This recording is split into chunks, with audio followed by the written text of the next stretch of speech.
start standing. And with the focus this week being of all things sacrum, pelvis, and hip. So right here, sort of in the middle, the pelvis is a massive bowl that is one of the biggest structures, or it is the biggest structure in our body. And it's designed, well, for many purposes, but one of them is to, of course, hold the weight of our organs. It all sits right down into the pelvic bowl. Our sacrum, if you take a hand on your back, middle finger-ish, right above your crack, that's your sacrum, these 5 fused vertebrae. And the lumbar spine and the entire weight of the upper body sits right down into the sacrum. And it has to negotiate the weight from the upper body down into the legs. Much of the design wasn't changed from when we were quadruped to becoming biped. So this is an area that often gets really overworked and worn down because our pelvis, this joint, it gets stuck, it wears out for whatever reason. So I invite you just to take your hands to your pelvis, sort of hip area, and then lift one heel and take it down. Keep the knees straight. And so now we're just moving the sacrum. The spine is negotiating this, the lumbar spine. Is one side, does that move a little easier than the other? And what can be also hard to determine is, but for most of us, we are not, so here's spoiler alert, we are not completely identical right to left. There are these little surprises. So looking at yourself in the mirror in a birthday suit and see, does one hip sit higher than the other? Often they do. Maybe there's a little bit of a rotation from one hip going forward. The other thing that happens in the pelvis is we tend to either anterior tilt, so we jam the low back, a lot of tension right here, or we do the other thing, we sort of tuck the tail down. And in this position, we're very snug in the front. That also puts pressure on the pelvis. So we're looking to bring all of these pieces into a harmonious symphony. Let's come onto the back. And as you lay down with your legs straight, and without looking, at least initially, I invite you to check in with your legs. Do they roll out evenly? That tells us something about the hip joint, or the knee joint, or the ankle joint. So there are many players in this party. Sensing what part of the heel is touching the floor. And if you're not exactly sure, you can just look up and peek down. And then bring your awareness to your sacrum. These bones, interestingly enough, they don't begin to fuse until late adolescent. So we don't come out of the packets like this. This is much later. I was surprised when I learned that. Are you laying centered on the sacrum, or does one cheek lay a little flatter than the other? So that might indicate some of the rotation that I mentioned.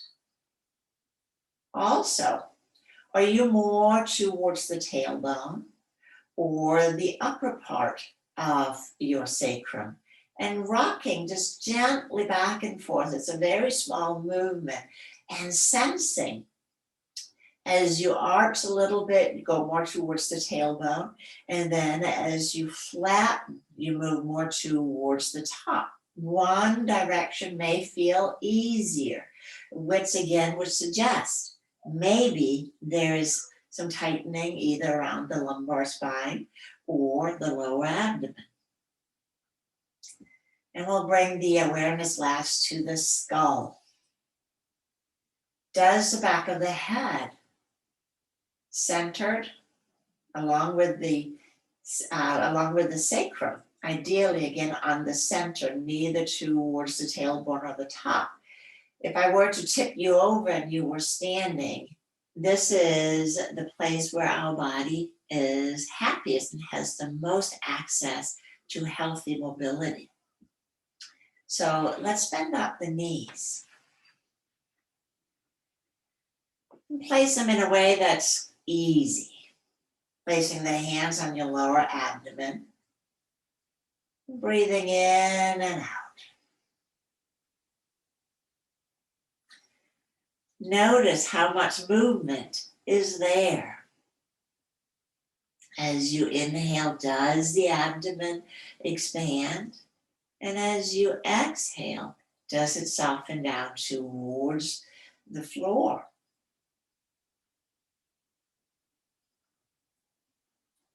Easy and gently.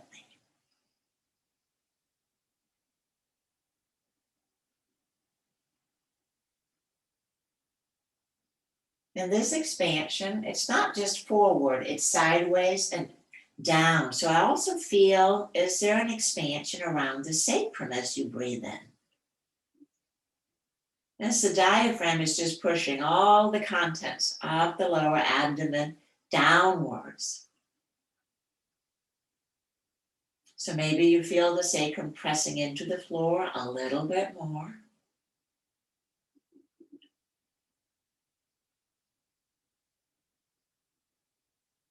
And then bring your awareness to the pelvic floor, the bottom of our basket. Is there a gentle sense of expansion on the in-breath? And then a buoyancy or upward moving on the out-breath.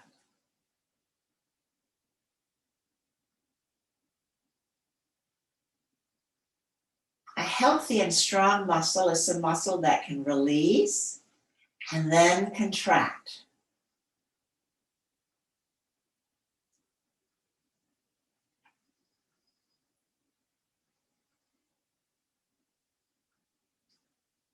I invite you to, on the next out breath, to draw the pelvic floor up a little bit more consciously. So in yoga, this is Mula Bandha. This is the pelvic floor lift or engagement. And as you exhale, let that release.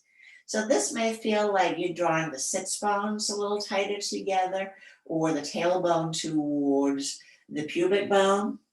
So we have a gentle contraction. But then as you inhale, everything expands.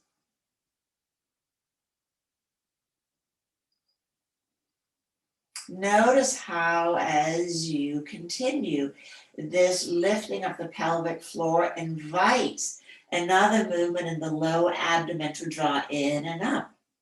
Uddiyana Bandha. That is our abdominal lift, providing stability for the lumbar spine. So not moving the skeleton, just muscular. As you inhale, contracting, drawing up the pelvic floor, lower abdomen. And as you inhale, let go completely. Make it easy. And move with, well, this is not my term, but I like it, joyful curiosity. So not trying to master as much as just exploring and investigating. Do I have access to these muscles?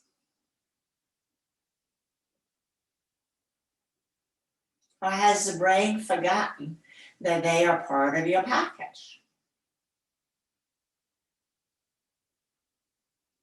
Now let's begin to flatten a little bit more with the skeleton. So now the low back begins to draw down. We can add a little bit more oomph to the front. And then letting go as you inhale. Take a buffer breath. And on the next out breath again, flattening. Draw the pelvic floor up.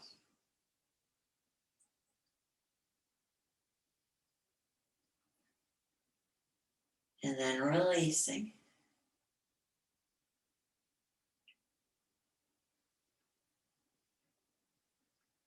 Buffer breath.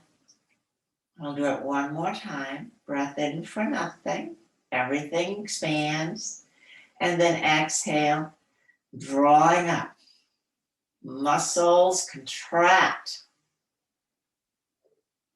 And we let go. We'll take a buffer breath again. And now as you inhale, let's add the arch. So contract the muscles on the low back. And exhale, floating back to neutral. Breath in for nothing, and we are back at contracting, lifting up. So incorporating the pelvic floor with the lower abdomen today. And then we let go. Buffer breath. And on the next in-breath, arch again. Muscles on the back contract, sensing that. And then sensing them relaxing. Inhale for nothing. And exhale, pelvic floor, lower abdomen, in and up. And then letting go.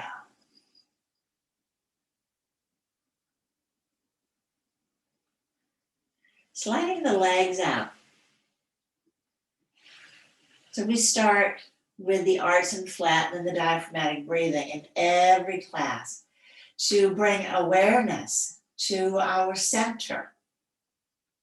Ideally, all movement originates at the center of the body, our dantian, our inner powerhouse. But when we lose access to this, we begin to overwork other muscle groups, hips, spine, shoulders, jaw, to name a few. Let's bend up the knees. And we'll spend a little bit of time with our hips because it all attaches. So walking your right foot towards center. And then as you exhale, just let it slowly release towards the floor. And then lifting it up again.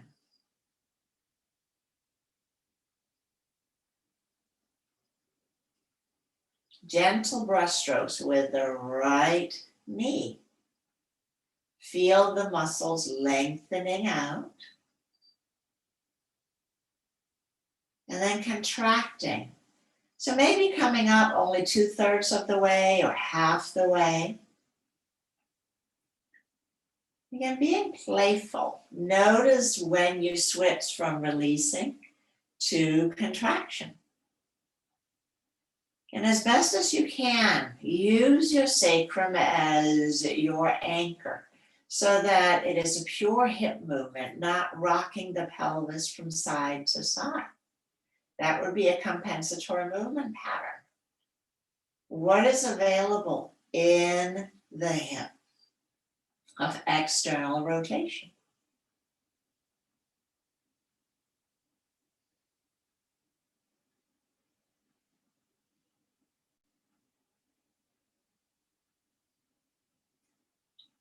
And always remind yourself, if there's pain, back off, back off, back off. We don't want to teach our bodies to work or have to execute movement in a manner that facilitates pain. So we restore from healthy movement. We're just going up and down.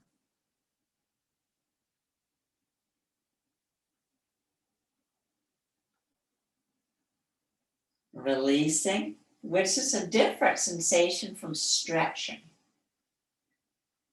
Overly stretching or hostile stretching can easily make our joints tighter because the body is saying, I don't think we are safe. So let's just shore everything up a little bit more.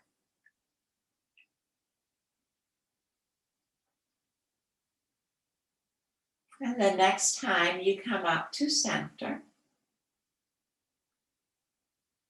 let's slide the legs out and pause.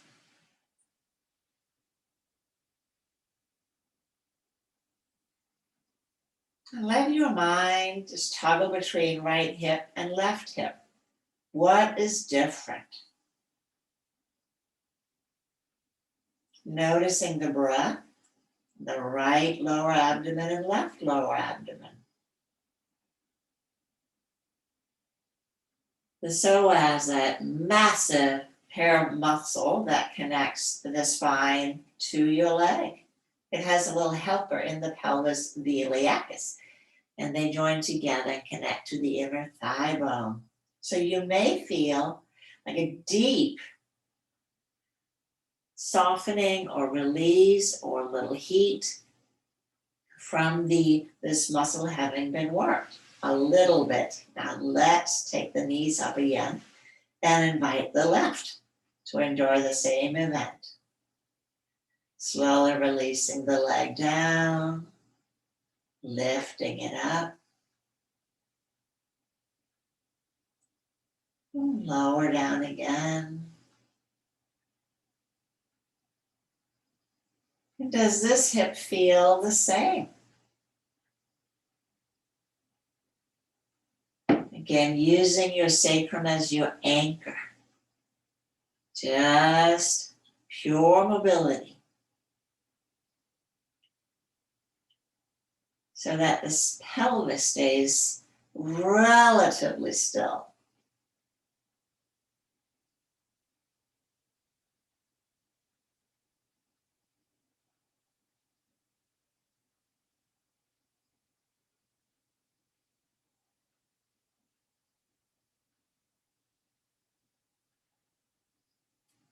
Make it easy.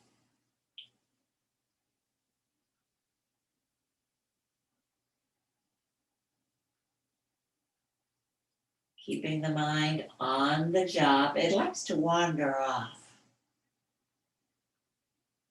This is one of the reasons we do these pauses in between. So we get an opportunity to reconnect, check back in.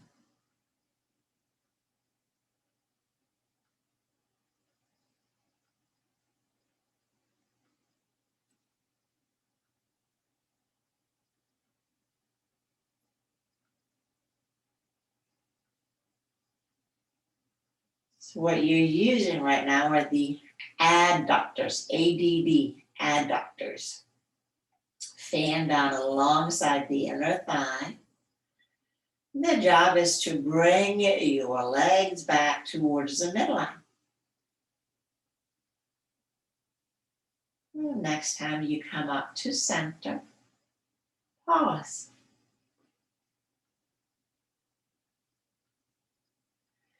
We'll take the arms up a little bit higher, and then we'll hook the left leg over the right.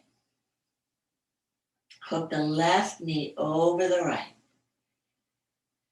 And so sometimes taking the knee in, hugging it in, so we get the hip flexors to release, and that gives us a little easier access to taking it across.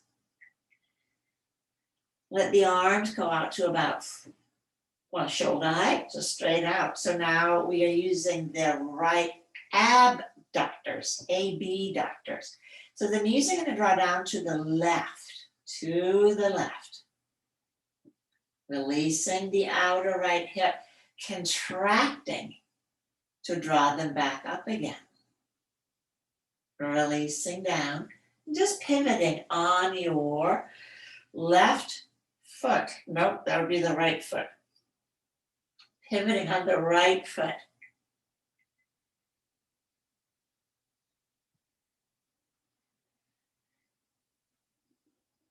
Notice what muscles are lengthening, and then feel them contracting to return you back up.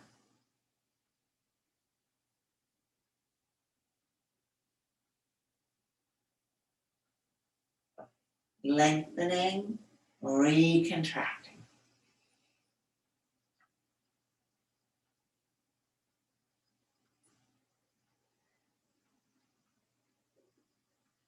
Back and forth, easy peasy.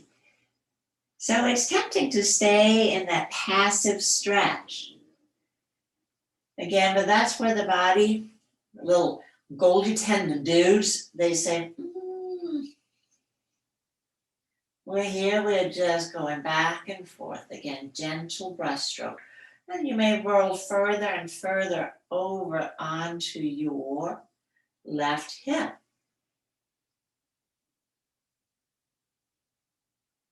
Allowing the right waist to lengthen back out. That would be the inner obliques.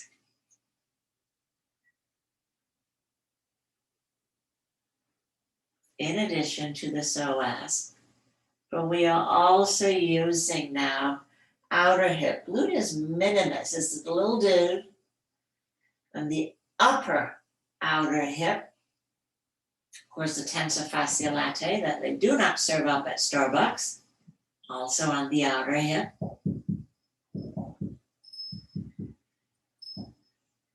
And then next time you come up to center, we'll uncross the legs and slide the legs out again.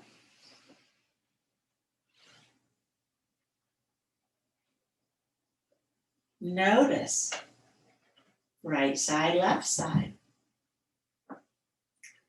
Maybe your right leg is rolling out a little bit more now. Maybe your left hip lays a little flatter.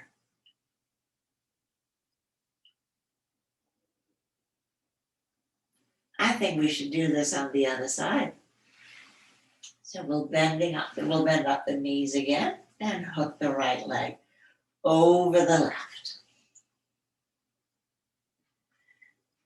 And then gently and begin drawing down, lifting up.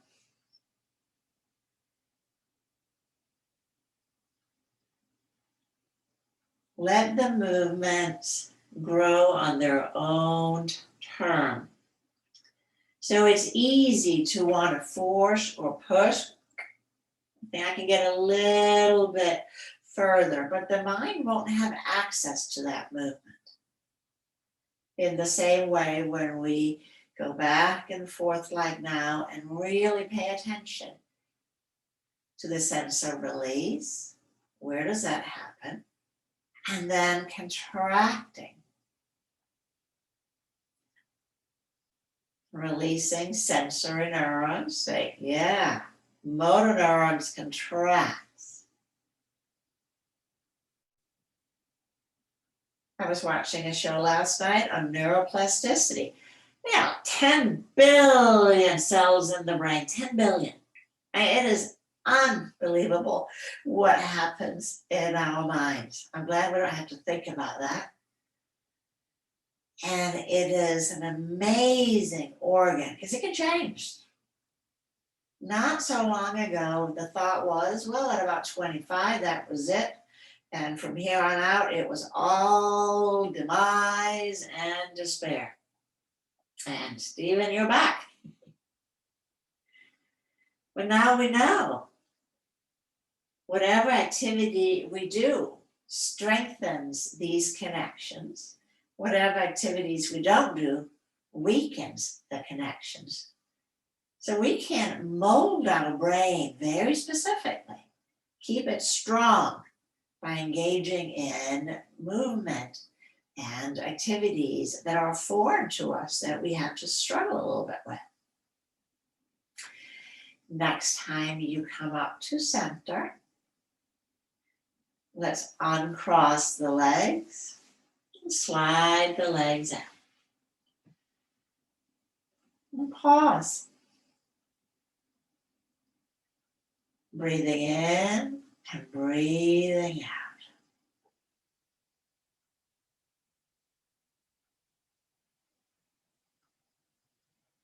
We'll bend up the knees and we'll roll over onto the right side. And supporting your head with your arm or blanket, bend the knees up. So they are, she's at 120-ish degree with your heels lining up with your hips. Heels lining up with the hips. And now we're going to work a little bit on the piriformis and the gluteus medius. So as you look down at your body line, shoulders, hips, and heels, all one line. So Lindsay, if you straighten your legs out a little bit more and pull the heels back, maybe a wee bit, but take the knees back with the heels. Yes, you have a 90-degree angle behind the knees, a 90-degree-ish. And take your hand to the outer hip, because now we can feel these dudes that we want to talk to. As you inhale, lift your left knee up. Feel the muscles contracting on the outer hip, and then slowly release the knee down. Taking the tension off the muscle. Once down, everything pulls. And then repeat. Lift the knee. Feel the muscles contracting. So my legs, my feet stay together. And don't move the pelvis again. This is a pure hip movement. And then as slowly as you can, lowering the knee down. Notice those jumps and jitters on the release. That's where we want to slow things way down, giving the mind an opportunity to reconnect. So move at a pace that's comfortable for you. Again, joyful curiosity, no pain. No pain.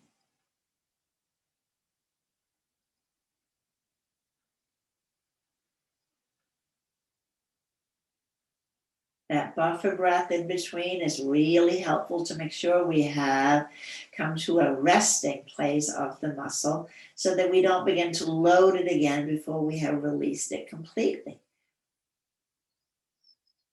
Because the brain says, well, you're just going to repeat it, so I'm going to make it a little bit easier for you so you don't have to start all the way at the beginning, which is great in some instances, but it also over time causes our muscles to not be able to release completely.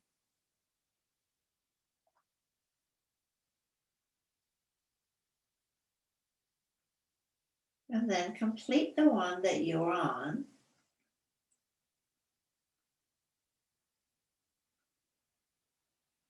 And slide the legs out and come on to your back again. I'm pausing.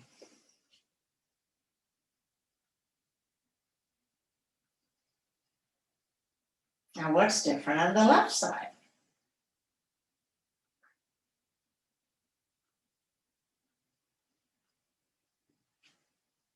And then roll onto your left side and we'll get onto the right side.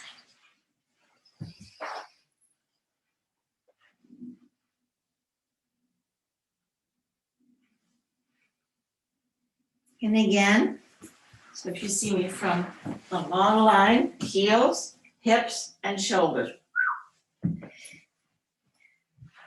Not to say that there is not merit to do different angles, there is, because we use our bodies in a gazillion different ways. I think that was the exact count. Again, I'll take my hand to my outer hip because I want to feel the gluteus medius and the piriformis. Are they firing? I'm lifting my right knee and slowly taking it back down. I can feel my left hip bone on the mat, making sure that doesn't rock and roll from side to side. Lifting the knee. And slowly, slowly, slowly lower the leg down. As slowly as you can. Give yourself the buffer breath.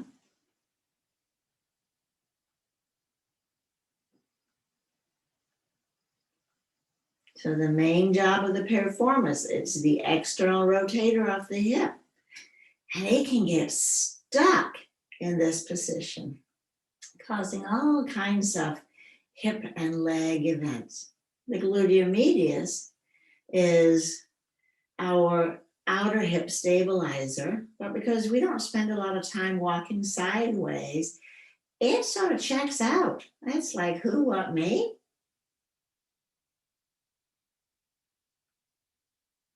So practicing one-legged balance poses is really good for the gluteus medius. We do that in the yoga classes a lot. To get that, remind it to turn on. But this, the slower release, holding the tone on the muscle, is also strengthening and lengthening. We'll do it one more time.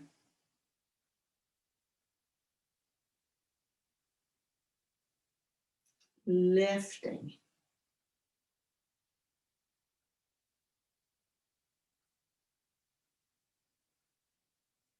And lowering.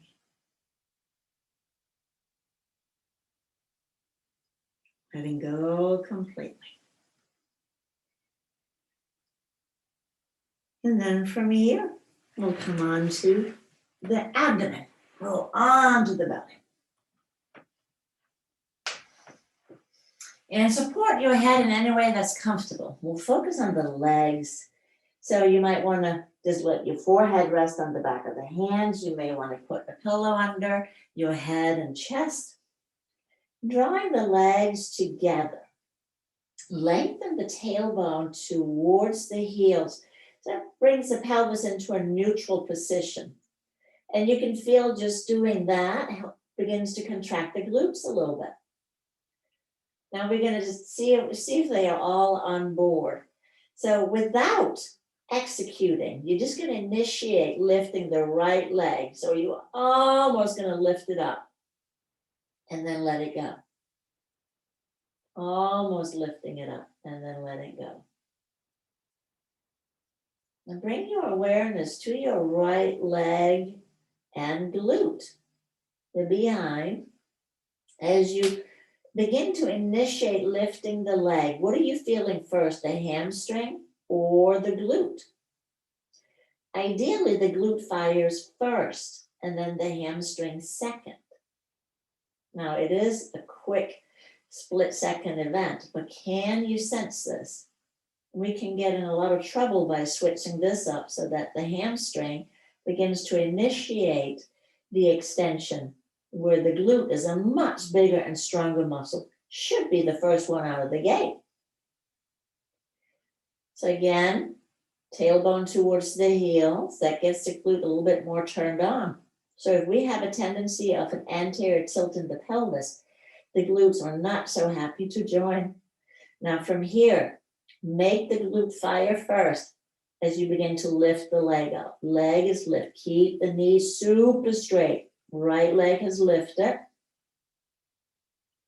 And then slowly, slowly take the right leg down. Take the tension off both glute and hamstring. Once down, everything pulls, everything relaxes. Buffer breath in. And then again, tailbone towards the heels. Glutes are turned on. We're going to lift the right leg up, lift the right leg up. Keep the knees straight. And then slowly, slowly release the leg all the way down. Everything pulls.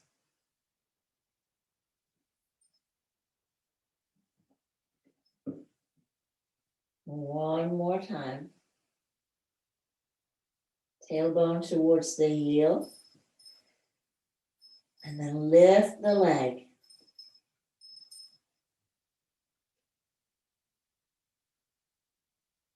And then slowly let it release down.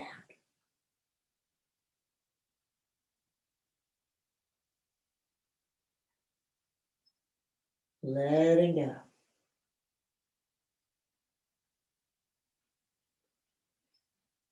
Breathing in and out, and just sense again, right glute, left glute.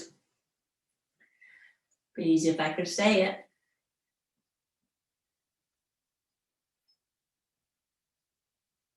And let's do it on the other side. Same start. So first, we'll initiate, but we're not actually going to lift. Let the right glute turn on. And then letting go. So the muscles are ready to jump into action. Sensing, is it the glute that goes before the hamstring? Or does the hamstring want to start engaging before anything happens in the glute?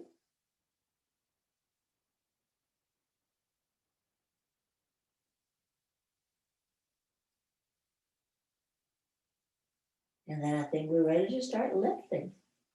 Tailbone towards the heels. Lift the left leg. You lift the leg. Sense what is firing about that. And then slowly, slowly, slowly lower down.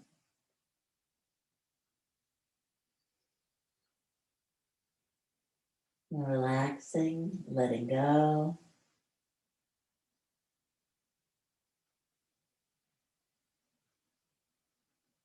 And repeating 2 more times.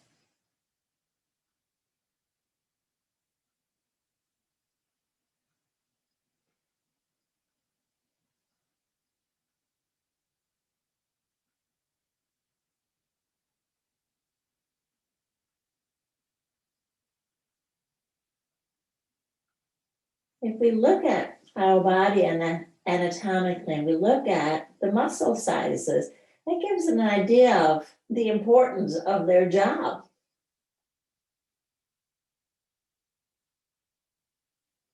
Are we utilizing them in the way they were designed to be used?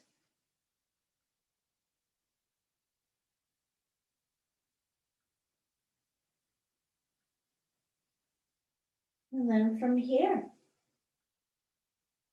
we tuck the toes under.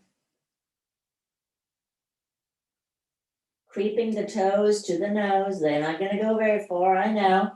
Forehead resting on the back of the hands. And then inhale, press the heels back. Knees are lifting and straight. And then lift the heart, lift the head, and draw the belly button forward. Press back through the heels. And then let go.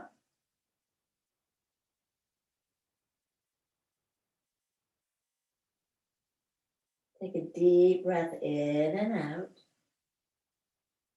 Bring the breath all the way down into the pelvis. So when we're laying on our belly, it's a little easier to feel the breath in the back body.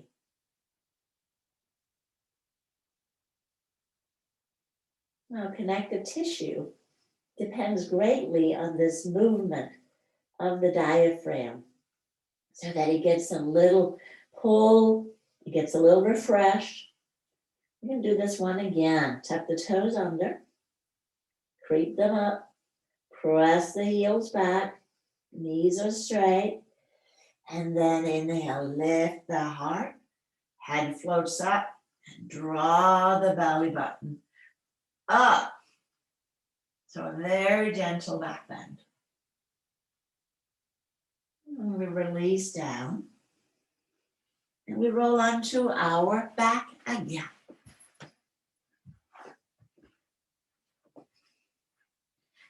So that got a little bit more length on the darn psoas. So I think it's time to have a chat with them. Let's begin with one of the movements from Crouch. I like this one a lot. Bending up your left leg, and that just helps produce a little stability across the pelvis. Slide your right heel up until it can't come any further, and then draw the knee in towards the chest. And now we got the hip flexors completely turned on. Slowly lower the heel down. Slide the leg out. Keep a little bit of flattening in your low back as you slide the leg out. Lengthen a little bit out through the heel and then let it go completely. Let your right leg relax. Deep breath in and out, belly breath. And we'll slide the heel up again. Pull the knee in. Lowering the heel towards the floor. And then slide the heel out. Lengthen out through the heel and then let go.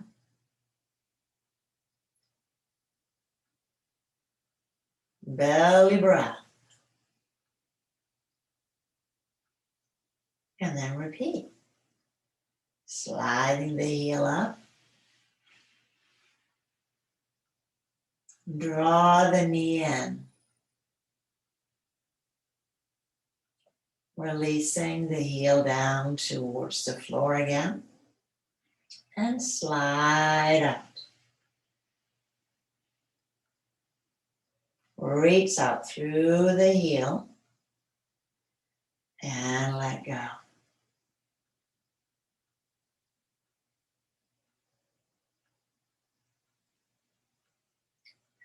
Take your hands behind the head. And we'll do a little bit more for the right psoas. PSOAS is like the possum. You can never find it in the dictionary. But Google this mighty organ. It's a beaut. Second to the heart only in how it responds to emotional stimuli. So we get angry, it contracts. We are nervous, anxiety, it contracts. And how does it release? It doesn't. We have back pain unless we do something that helps it lengthen back out again. Now inhale, arch your back. And then exhale, flatten. Draw the pelvic floor up, lifting head, top of the shoulders, and your right leg. So the low back is pressing into the floor now. So the right leg is lifted, tops of the shoulders and the head. So now I have the entire psoas contracted along with the front seam. And slowly lengthen out both directions as you lower down. Keep your back down as you lower down. Once everything is down, let's take a deep breath in and out.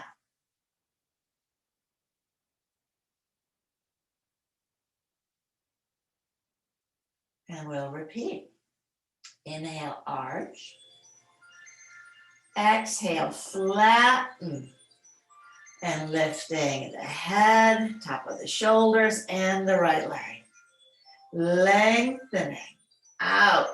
But keep the back down as you slowly release down. Once everything is down, letting go. Letting go.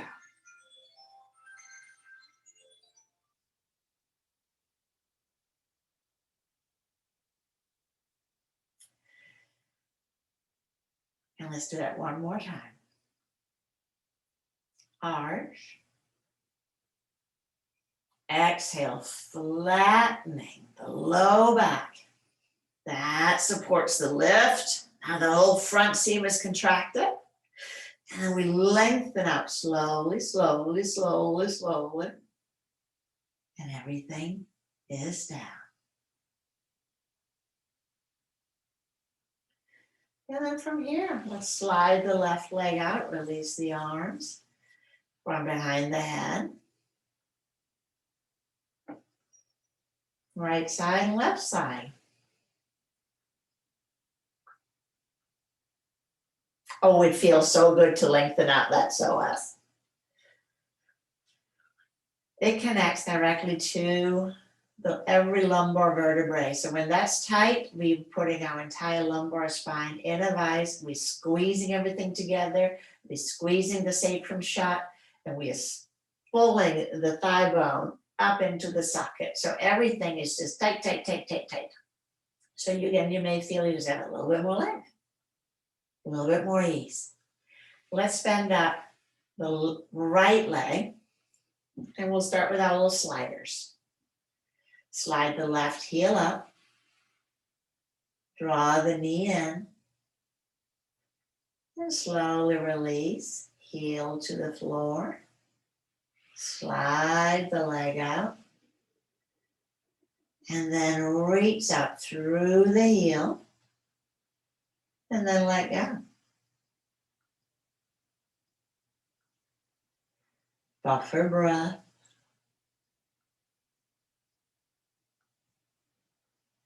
And slide up again. Easy, even. How does this movement happen?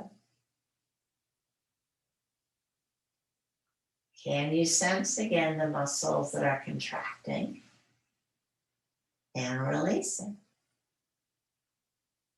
Reaching out through the heel and then letting go.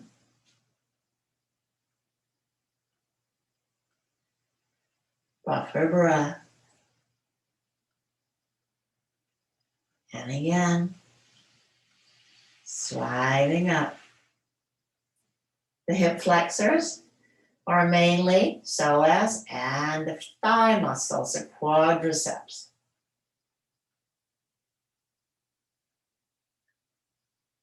Slowly lower down.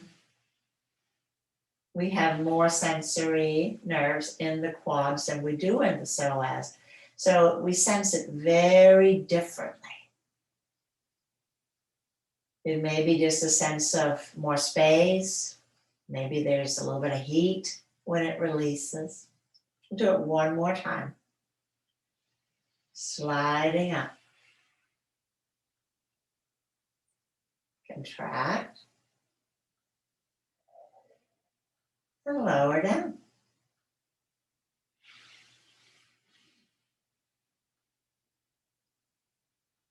And letting go.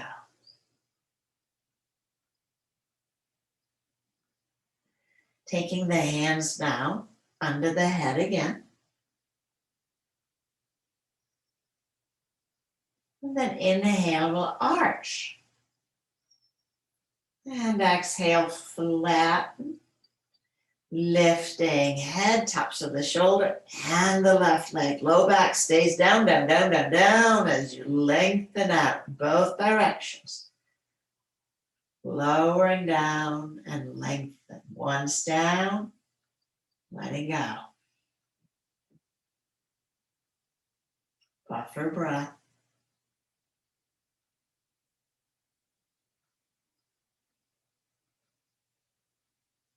And we repeat, arch, flatten, lifting, and lengthen and lowering.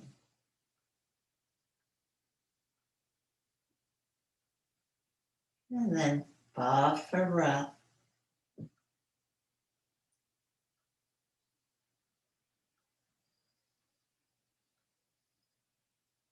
Yeah, one more time. I think we did 4 on the other side.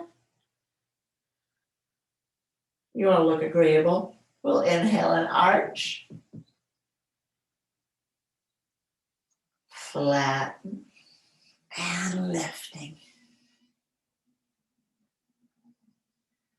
And then slowly, slowly, slowly coming down.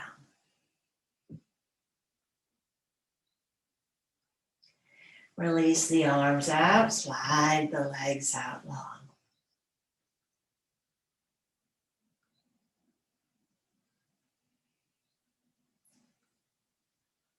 We'll bend the knees up again. On Monday, we did more of the vertical movements. Today, we'll do the horizontal movement, the pelvic clock. So flattening the low back a wee bit. So it's not a hostile takeover. And then imagine that you have a marble in your belly button. The belly button is the center of a huge clock dial. And think of your clock dial as 12 o'clock is your pelvis and 6 o'clock is your heart. And then 3 and 9 respectively. So we're going to start by rolling the marble up to 12 o'clock. So that's an arch. And we're going to roll the marble along the rim, the outer rim of this huge clock down to 3 o'clock. We're going to roll the marble back to 12 o'clock. Slowly, just between 12 and 3, back and forth. Smooth and even rolls off the marble.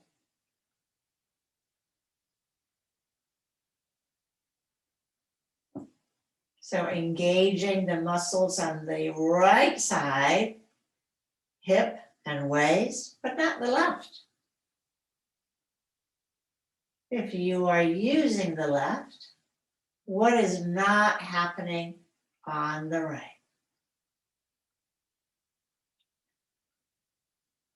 And then next time you go up to 12 again, let's roll the marble back to the belly button.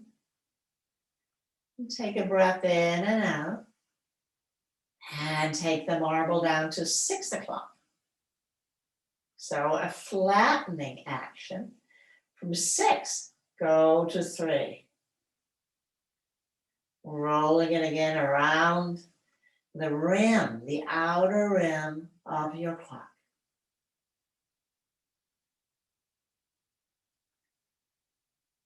Back and forth.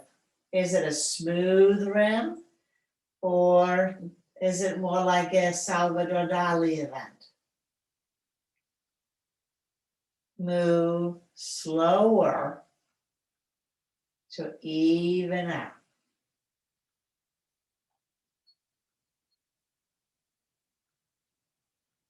Back and forth. Now, next time you go up to 3, continue all the way to 12. So we take the whole right side. Between 12, 3, and 6.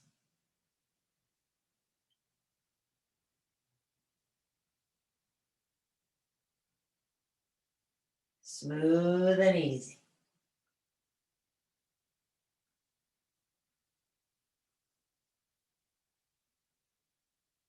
And then next time you come down to 6, drop the marble back into the belly button. Pause. Breathing in and out.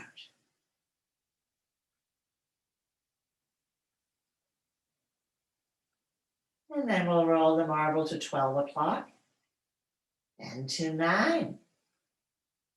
9 o'clock.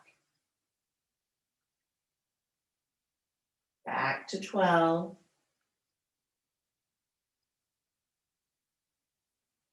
So you're accessing all of the core muscles on the left side to do this. We have a complete set on each side, but we often use them as a pair, so they come to one or fire as a pair. Can you isolate?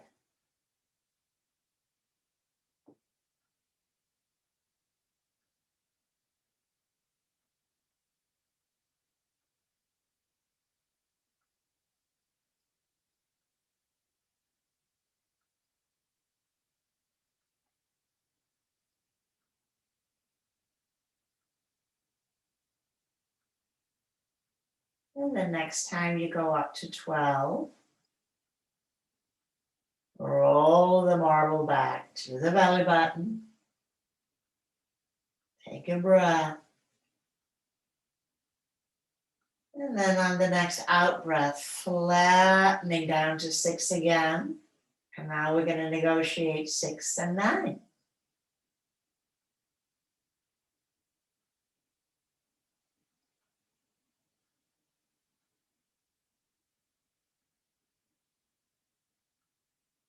back and forth.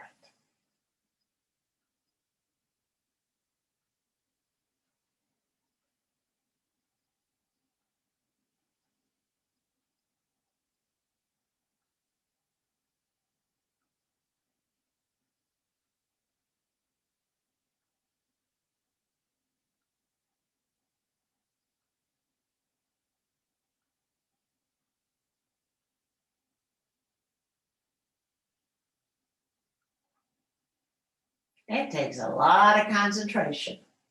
The mind wanders out. I continue up to 12. So we do the whole outer left side. 6, 9, and 12.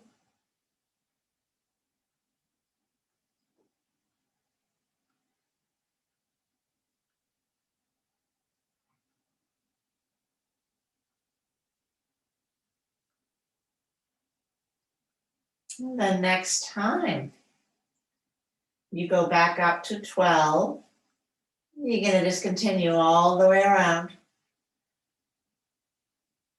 the entire clock down, twice, all the way around.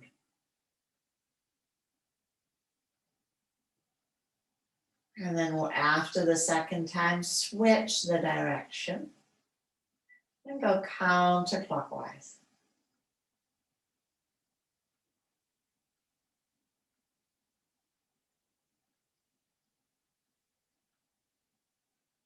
What quadrant is the most challenging in your body?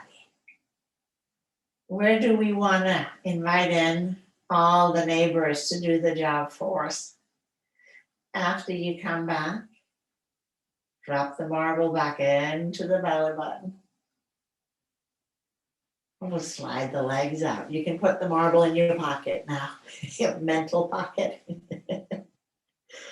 Let's draw the legs together. Take the arms up, straight up to the sky. Interlace the fingers. Press the palms towards the sky. So now we'll consolidate. Palms facing the sky. And then as you inhale, take the arms overhead, heels in the opposite direction. Full body stretch. And we'll take the arms up again. Switch the interlace of the fingers. So we tend to have the same thumb on top. So now we're going to do the awkward side. Again, flip the palms towards the sky and take the arms over again. Lengthen everything away from the middle. And we'll take the arms up. And then relax the arms down. Let the legs separate out a little bit. And we'll pause here for about a minute in Shavasana. Breathing in and out.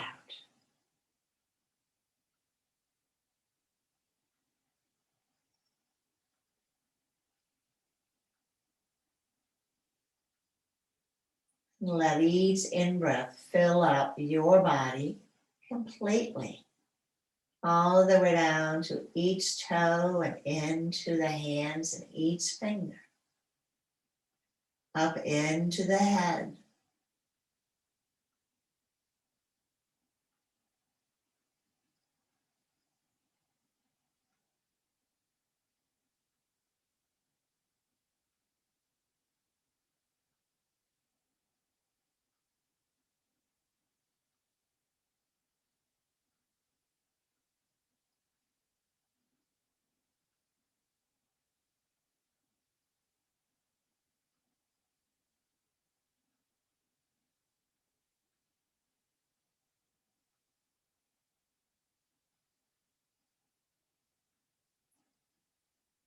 And then gently begin to wiggle fingers and toes. We'll bend up the knees. Rock the knees gently from side to side. An invitation to eventually roll all the way over onto one side. whether that be right or left. In yoga, we traditionally roll over onto the right because it is the action side, telling the body it's time to rock and roll. But in somatics, they say whatever feels good for your body. We'll use our arms and hands to press into the floor and sitting up. And as you sit, notice the sacrum drawing slightly into the body, and that is what supports the spine. I have a big beef with whoever came up with the idea of the lumbar support. It's really be called a sacral support, because when the sacrum moves in, the lumbar spine moves in and is supported through that. But if we only move the lumbar spine in, but the sacrum is still sort of leaning out of the body, that puts a lot of stress right on that joint. Let's bring our palms together. And we'll close with 3 ohms to seal in this practice. Let's take a deep breath in.